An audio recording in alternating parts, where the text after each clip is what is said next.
আজকে আমরা দীপক বাবু অর্থাৎ দীপক সোনকার ওনার ফোরহেডে ট্রান্সপ্লান্ট করছি। মার্কিং আমরা শুরু করলাম। এইভাবে তিনটে ভাগে ভাগ করা হয় ফোরহেড। ভাগ করে আমরা প্রথমে ফ্রন্টাল লাইনটা একটা সাইডে করে নিই, করে ওনাকে চেক করা। দীপক তুমি আয়না একবার দেখো, দেখো লাইনটা ঠিক আছে কিনা, না আরেকটু নামবে একবার দেখে নাও, কি সাইডে উঠবে। তোমার কি বক্তব্য তুমি বলো।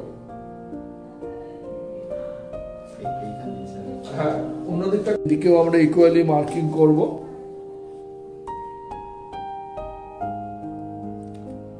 আমরা 6 সেন্টিমিটারে মার্কিং করলাম। ওনার অ্যাঙ্গেলটা ভালো আছে, করে আমরা আরেকবার চেক করে নেব। চেক করে ফিজিক্যালি চেক করব যে দুদিক সমান আছে।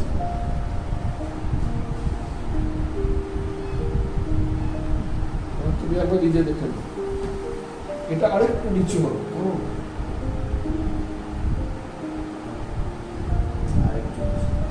ইরেগুলার লাইন হবে, যখন ইরেগুলার লাইন হবে তখন আরেকটু নিচু করে দেবো, আরো 1/2 সেন্টিমিটার নিচু হবে।